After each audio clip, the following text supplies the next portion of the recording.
Praise the lord. ఈరోజు వాక్యాంశము 2 కొరింథీ పత్రిక 12వ అధ్యాయం 1వ వచనం. అతిశయపడుట నాకు తగదు గాని.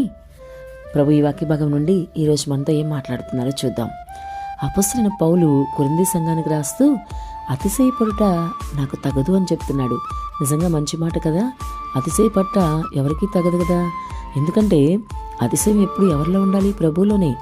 ఏ విధంలో గొప్పవాడివని, ఏ విషయంలో నువ్వు గొప్పదానివని నీవు అతిశయపడతావు? సహోదరి సహోదరుడా, ఒకసారి ఆలోచించు. నీ ఆత్మీయస్థితి సరిగ్గానే ఉందా? ఏ విషయాన్ని బట్టైనా అతిశయపడుతున్నావేమో.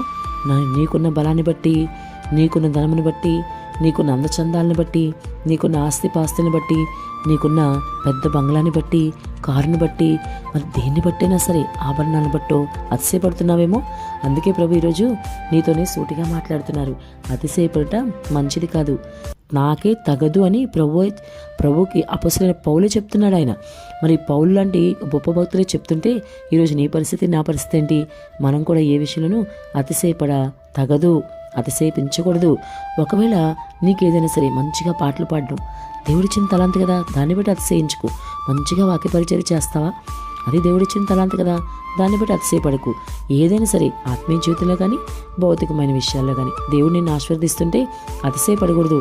ఇదంతా దేవుని కృప, దేవుని బట్టి నేను ఇలా ఉన్నా, నాకైతే ఏమీ రాదు, చేతనవదు, అది నిజమే కదా, మనం అంటున్నామని కదా, అది నిజమే కదా అని నువ్వు గుర్తెరగాలే. కానీ నీకు ప్రభు ఇచ్చిన దాన్ని బట్టి కేవలం నీ గొప్పని, నీ కష్టమని, మరి నీ అందమే అని, నీకున్న గొప్పతనమని నువ్వెంత మాత్రమూ అతిశయించడానికి వీల్లేదు.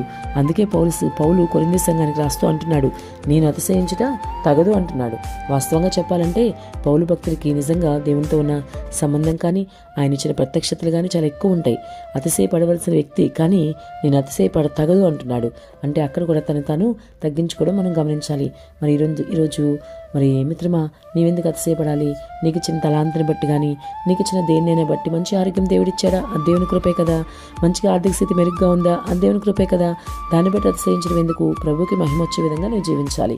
కాబట్టి ఏ విధంగా నువ్వు అతిశయపడకుండా నీ ప్రభువుని బట్టి నీవు అతిశయపడు. నీ అతిశయం ప్రభువులోనే, ఇదిగో నేను ఆ గొప్ప దేవుడిని కలిగి ఉన్నాను అని చెప్పి నీకున్న బలము, నీకున్న అందచందాలు, నీకున్న రక్షణ, నీ ఆత్మీయ జీవితం, ఇవన్నీ ప్రభువే నీకు ఇచ్చాడు. కాబట్టి ఆయనలో అతిశయపడడం ప్రారంభించు. ఇదిగో నా దేవుడు గొప్పవాడు, నేను ఆయన నమ్ముకున్నాను, నా జీవితం ఇలా ఉంది, నాకు మంచిగా ఆశీర్వదిస్తున్నాడు ఆయన అని చెప్పి ప్రతి మాటలోనూ అడుగడుగునా కూడా ప్రభువుకి ఘనత వచ్చే విధంగా, ప్రభువుకు మహిమ వచ్చే విధంగా నేను జీవించాలి. నువ్వు ఎప్పుడు కూడా తగ్గించుకుని ఉండాలి. తగిన సమయం ఆయన నిన్ను తప్పకుండా